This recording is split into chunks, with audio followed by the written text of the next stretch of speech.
نے گھر کے ماحول کو خوشگوار بنا دیا تھا. آپ کی اصل زندگی تدریسی، دعوتی اور معاشرتی زندگی تھی. آپ ایک عظیم درسگاہ ریاست کرناٹک کی دارالعلوم سبیل الرشاد کے استاد اساتذہ تھے، اور یہ انتخاب کے سلسلے میں ایک مرتبہ مولانا مجھ کو بتایا تھا کہ میری فراغت کے بعد میرا ارادہ تھا کہ میں اعلیٰ تعلیم کے لیے دیوبند جاؤں. یہ بات مولانا ابو سعود رحمۃ اللہ علیہ کو معلوم ہوئی تو فوراً انہوں نے خط لکھ کر مجھ کو بلا بھیجا اور مجھ سے کہا، صغیر کیا ہم آپ کو نہیں پڑھائے؟ مولانا ہاں ہم نے تو آپ ہی سے پڑھا ہے اور سیکھا ہے. مولانا نے کہا یہ کافی نہیں ہے. اس کے بعد مولانا نے کہا کہ کل سے آپ اس مدرسے کے استاد ہوں گے.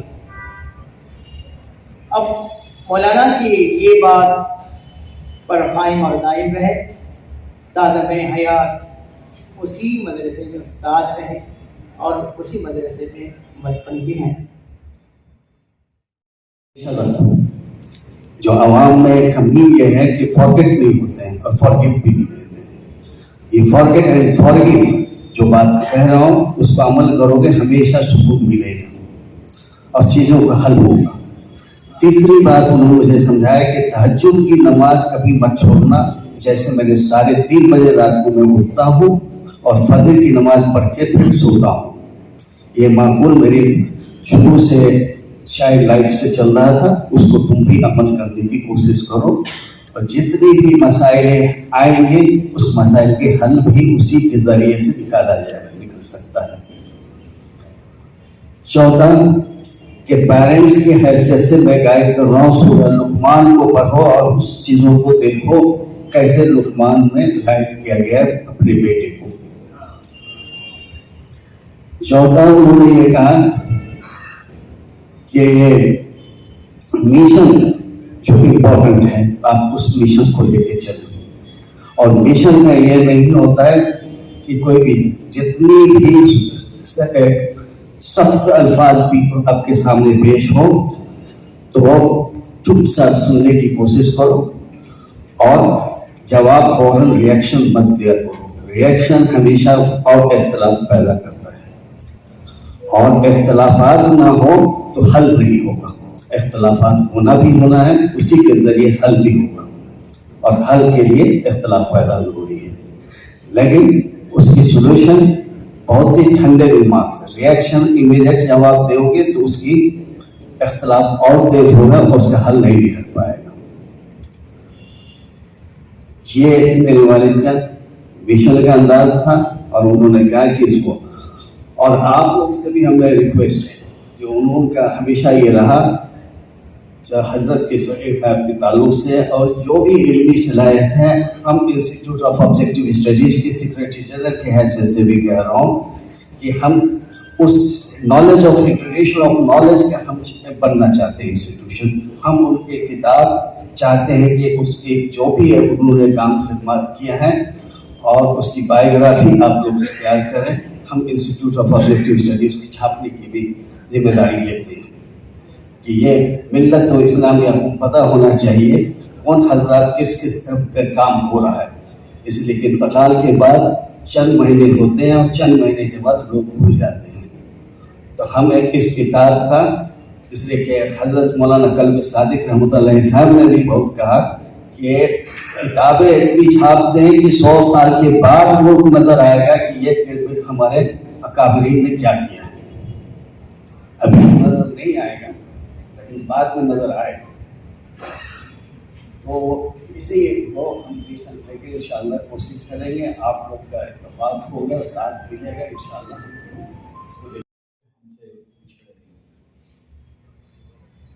ایک حضرت امیر شریعت مولانا صغیر صاحب رحمۃ اللہ نے دوسرے ڈاکٹر محمد منظور عالم صاحب سیکریٹری جنرل آل انڈیا ملی کونسل.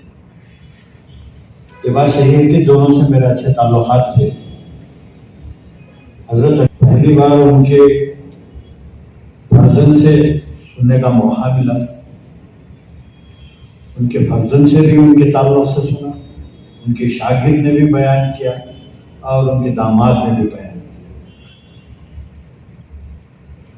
ان تینوں حضرات کی گفتگو سے یہ ثابت ہوتا ہے کہ حضرت امیر شریعت کی شخصیت کیا ہے. حضرت کے گھریلو معاملات ان کے فرزند جو بتا رہے تھے مولانا, یہ بات صحیح ہے کہ جو شخص ایک مدرسے میں جنہوں نے تقریباً 45-47 سال جو ہے خدمات انجام دی, امیر شریعت بنے اور محتمم تھے دارالعلوم سبیل الرشاد کے, تو ان کے معاملات مدرسے تک یا مدرسے کے طالب علموں کے ساتھ کیا ہوتا وہ کئی لوگوں کو معلوم ہوتا ہے. لیکن گھریلو معاملات جو ہے آج ہمارے ان کے فرزند مولانا نے بہت اچھی طریقے سے بتایا اور یہ بھی بتایا کہ ان کی تنخواہ کیا تھی. یعنی کبھی اپنے بچوں پہ کوئی بوجھ نہیں بننا چاہا. گھر میں کوئی دعوت بھی ہوتی ہے تو اپنے تنخواہ سے 12,000 روپے تنخواہ. حضرت افتخار صاحب نے فرمایا کہ وہ جب یہاں تھے تو کئی ان کو موقع, کئی ان کو اداروں سے یا مسجدوں سے دعوت آئی کہ وہ ان کے ساتھ ملے, اور وہ شاید وہاں جاتے تو جو ہے ان کے پاس کوئی اچھی کار ہوتی, اچھا مکان ہوتا تھا, لیکن وہ یہاں کے محتمم اور امیر شریعت نہیں بنتے تھے. آپ نے یہ ثابت کر دیا اپنی زندگی میں کہ مولانا ابو سعود رحمۃ اللہ علیہ نے آپ کو مدرس کے طور پہ رکھا. تو سوچئے ان کی سوچ, ان کی بشارت کیا. میں حضرت امیر شریعت دوبا مفتی اشرف علی صاحب سے جب بھی ہم ملاقات کرنے جاتے تو مولانا سخیر صاحب بھی وہاں ہوتے, ہم بالکل سامنے بیٹھے ہوئے, دونوں گفتگو کرتے, ہمیں یہ سنائی بھی نہیں دیتا تھا, معلوم بھی نہیں ہوتا تھا کہ وہ کیا بول رہے اور وہ کیا ان کو واپس ہے. اور میں جب بھی مفتی اشرف علی صاحب رحمۃ اللہ سے جب بھی ان کے ہاتھ چومتا تو مجھے ایک عجیب کیفیت محسوس ہوتی تھی. وہی کیفیت حضرت مولانا سخیر صاحب سے جب بھی میں ہاتھ چومتا, حضرت جو ہے کچھ یہ کرتے تھے لیکن وہی تو یہ ایسی شخصیت ہے بہت مشکل سے ملتی ہے, بہت مشکل ہے. امیر شریعت اول, امیر شریعت دوم کا تقرر ہوا, امیر شریعت دوم, امیر شریعت سوم کا تقرر ہونا تھا. ہم لوگ کئی چیزیں سوچ رہے تھے. میں رفاعی صاحب کو بول رہا تھا کہ کیا کرے ایسا ہے, تو حضرت کا مجھے فون آیا, نہیں باپ ایسا نہیں, مولانا سبیر صاحب کو ہی بنایا. ایک اور صاحب وہ بھی مولانا ہے, وہ بھی رشادی ہے, ان کا فون آیا کہ ہم سب نے طے کیا ہے لیکن معاذ صاحب سے بات کرنی ہے, آپ معاذ صاحب سے پوچھیں, کیونکہ وہ اس وقت معتمد تھے. میں معاذ صاحب کے پاس گیا تو معاذ صاحب نے کہا, شریف صاحب کیا بات ہے, وہ میرے استاد ہیں, میں یہ سچ کہہ رہا ہوں. انہوں نے کہا کہ بالکل ان کو بنائیے, ہم وہ میرے استاد ہیں. انہوں نے یہ بھی کہا کہ میں آج محتمم ہوں, یہ بھی کسی کو دیجیے, اس لیے کہ میں جب تک حضرت رہے مفتی صاحب میں مدرسے سے باہر نہیں گیا. چھوٹی عمر تھی ان کی, میں تھوڑا باہر جانا چاہتا ہوں. میں نے ان سے کہا کہ آپ ایسا کیوں کہہ رہے ہیں, ان کے بعد امیر شریعت آپ بھی بننے والے ہیں. لیکن ان کا جو خیال تھا کہ یہ میں چھوڑ کے جاؤں دنیا ہی چھوڑ کے چلے گئے۔ ایک اور واقعہ ہوا جب مدرسے میں جشن زرین ہو رہا تھا تو ہم مفتی صاحب کے کمرے میں بیٹھے ہوئے تھے۔ مفتی صاحب کی جوتیاں تھیں، مجھے معلوم تھی کہ یہ جوتیاں مفتی صاحب کی ہیں۔ بات کر کے جو ہے باہر ہمارے معاذ صاحب جا رہے تھے تو دوسری کسی کی جوتیاں اٹھا کے سیدھی، بولا یہ اتنے بڑے مدرسے کے امیر شریعت کے فرزند ہیں، یہ کس کی جوتیاں؟ کیونکہ وہ امیر شریعت کی جوتیاں نہیں تھی۔ تو بعد میں نے کسی سے پوچھا، انہوں نے کہا کہ یہ مولانا سفیر صاحب کی جوتیاں ہیں کیونکہ وہ ان کے استاد تھے۔ یہ دارالعلوم سبیل الرشاد کا مقام، وہاں کی تربیت۔ حضرت امیر شریعت مولانا سفیر صاحب جب بھی کسی سے ملاقات کرتے، ان سے بات ہوتی تو یہ خود نرم، بہت مجھے معلوم، میں سمجھتا ہوں ان کی دنیا جانی بھی معلوم نہیں تھی۔ ایک وقت ایک جلسہ ہوا سی ایم اے ہال میں، میں اور رحمان خان صاحب وہاں گئے۔ وہ جو ہے جلسہ سیاسی جلسہ، کسی نے حضرت کو بلایا، امیر شریعت کو، پہنچے۔ رحمان خان صاحب مجھے بلا کر کیا ہو رہا ہے، امیر شریعت ہے یہ جلسے میں کیوں؟ ہم سب کانگریسی ہیں۔ میں فوراً جا کے حضرت سے بولا، حضرت مجھے نہیں معلوم تھا شریف صاحب، کیا کرنا ہے؟ نہیں حضرت بہتر ہے آپ پہلے نکل گئے، یعنی کوئی بلائے تو وہ چلے گئے۔ اتنی معصومیت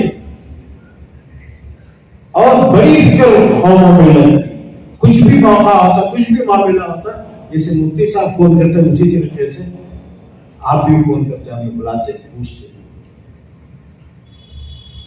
میں سمجھتا ہوں ایسے میں اپنے آپ کو خوش نصیب سمجھتا ہوں کہ میں ایسے عظیم شخصیتوں کے ساتھ اٹھنے بیٹھنے کا ہمیں موقع ملا۔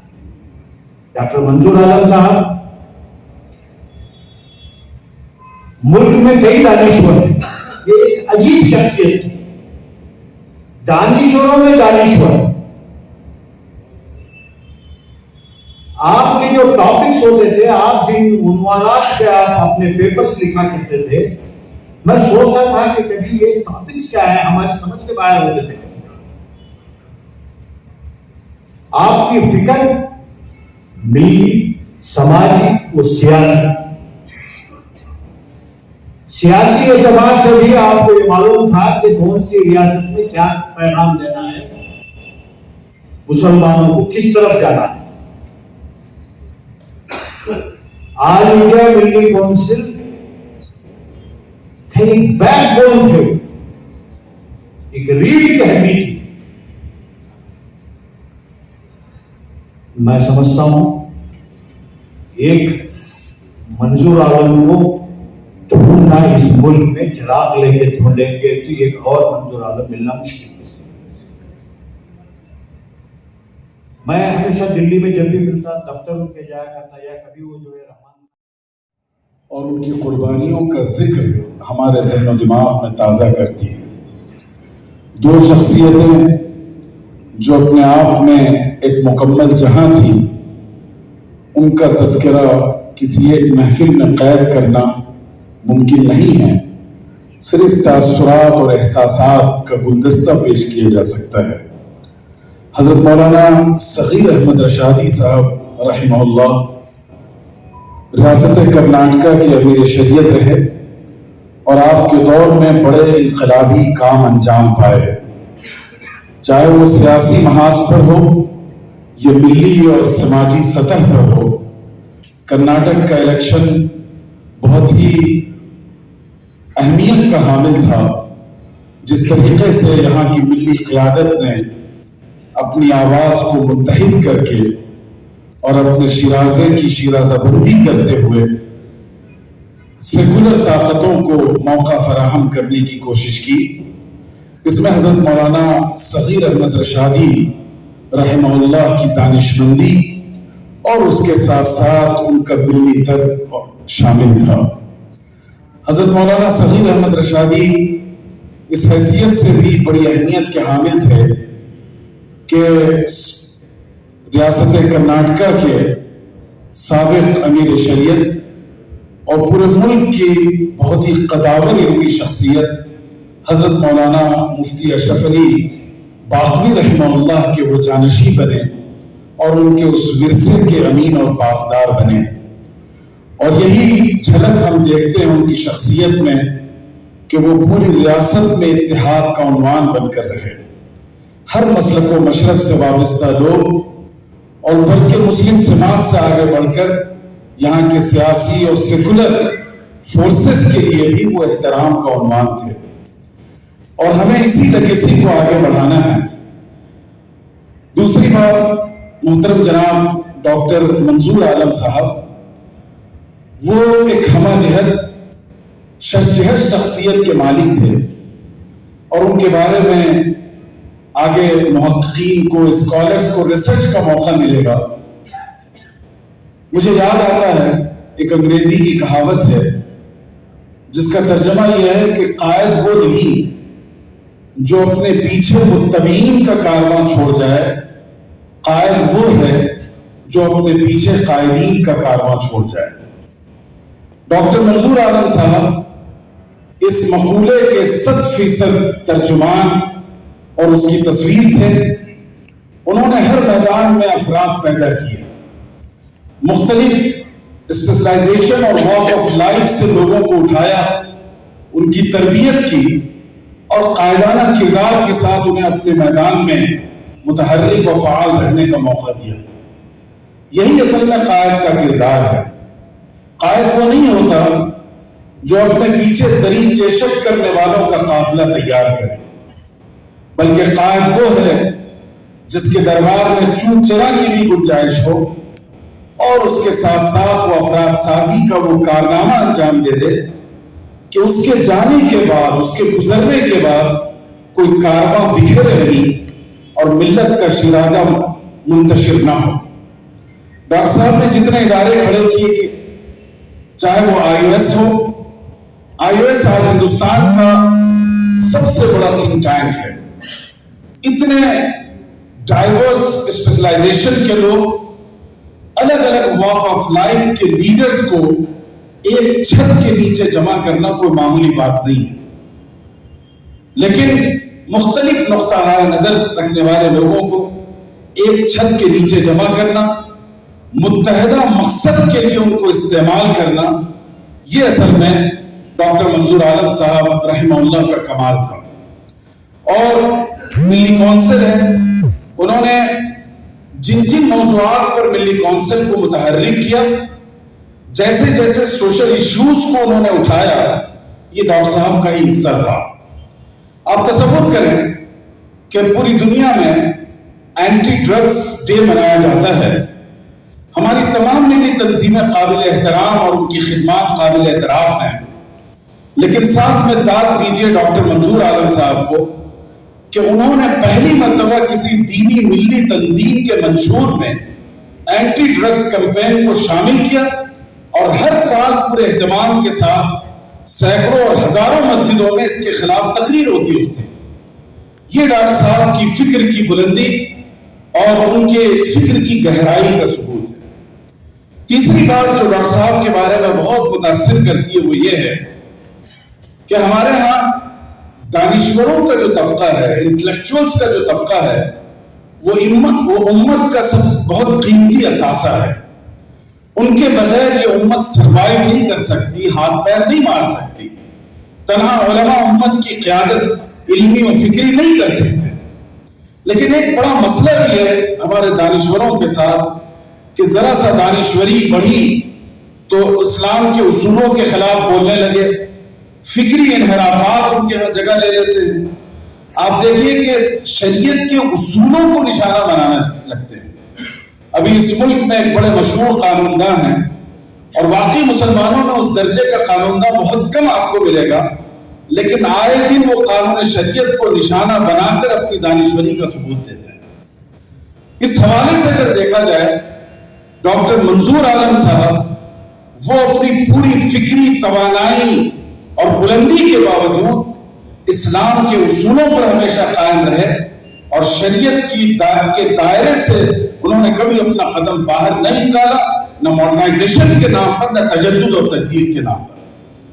یہ وابستہ رہ شجر سے امید بہار رکھ، ڈاکٹر صاحب کا یہ اسلوب بہت علمی تھا، اور اس نے دانشوروں کو ایک راہ دکھائی کہ آپ اپنے میدان میں انوویٹو بنے، کریٹو بنے، لیکن جب شریعت کا معاملہ ہے تو آمنا و صدقنا کی روش اختیار کیجئے، اس کے سوا کوئی راستہ آپ کے لیے نہیں ہے۔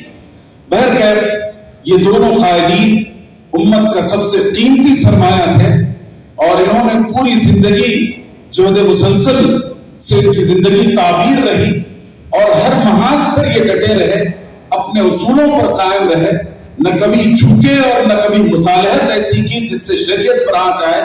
یہ اسوہ ہمارے لیے ہے، ملی تحریکوں اور تنظیموں کے لیے ہے کہ آپ بھی اسی کردار کو اپنائیں اور اسی روش کے ساتھ اپنی جدوجہد کو جاری رکھیں اور اپنے علمی اور فکری کارواں کو آگے بڑھاتے رہیں۔ اللہ تعالیٰ ان سب کی بال بال مغفرت فرمائے۔ هذا وصلی اللہ علی سیدنا محمد وبارک وسلم، الحمدللہ رب العالمین۔ قبلہ دامت برکاتہم،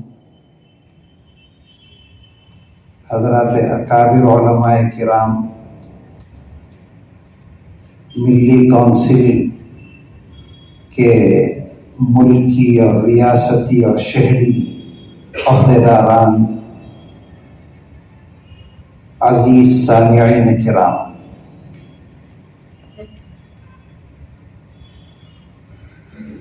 موت ایک اٹل حقیقت ہے جس سے کسی کو رستگاری نہیں ہے۔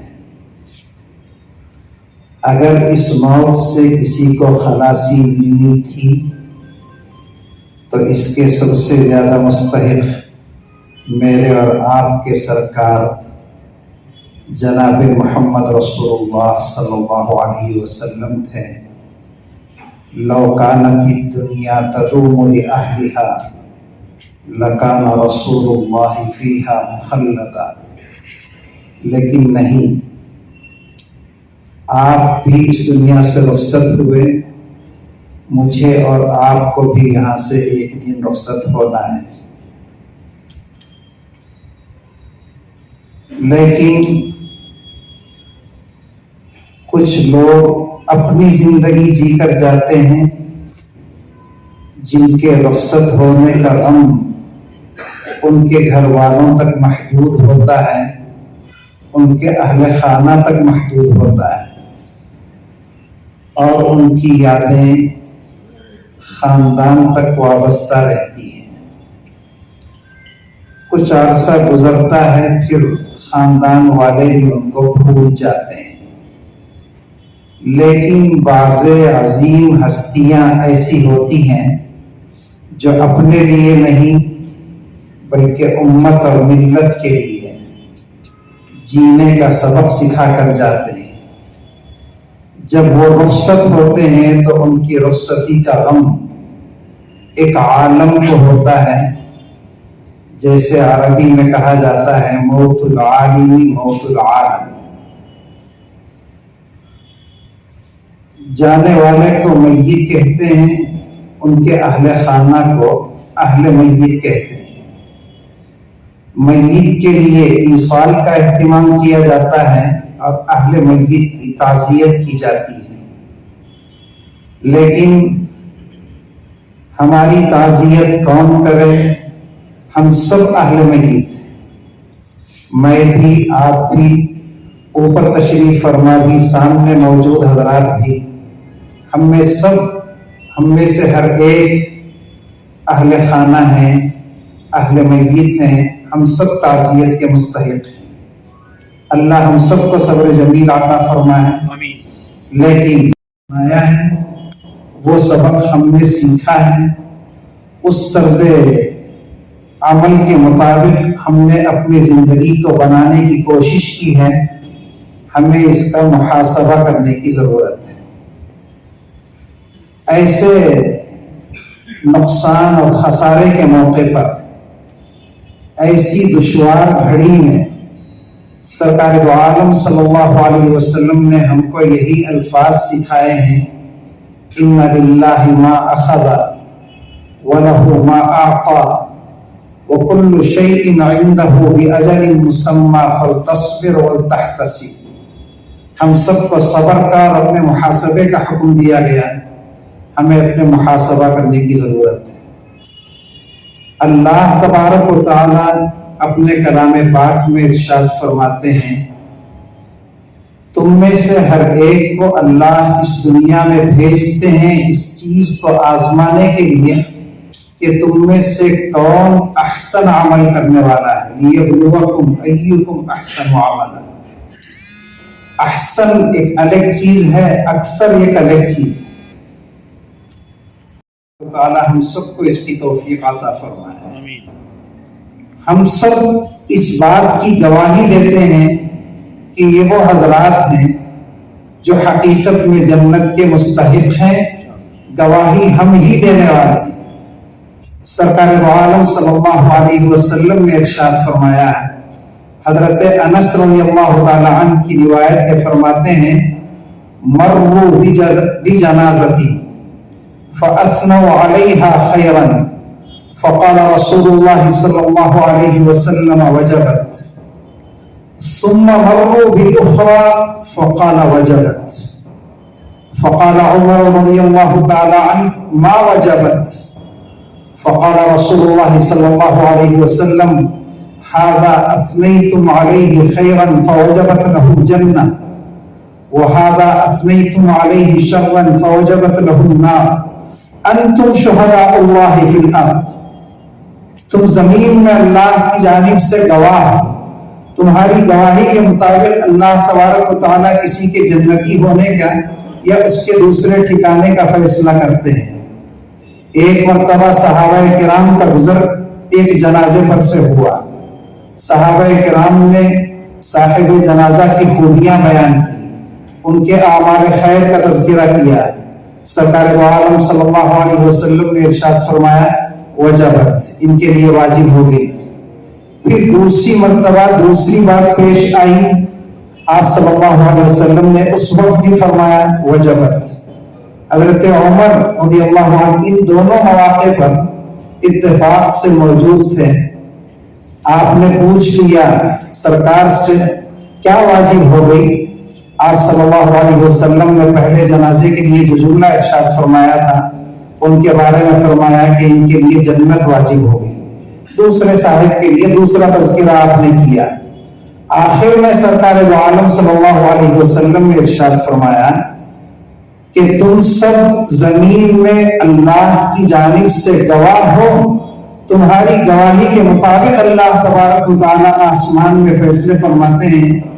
ہم سب آج اس بات کی گواہی دیتے ہیں کہ میرے استاذ محترم اور حضرت مولانا ڈاکٹر منظور عالم صاحب رحمہ اللہ نور اللہ مرقدہ وبرد اللہ مسجعہ، یہ سب جنتی حضرات ہیں۔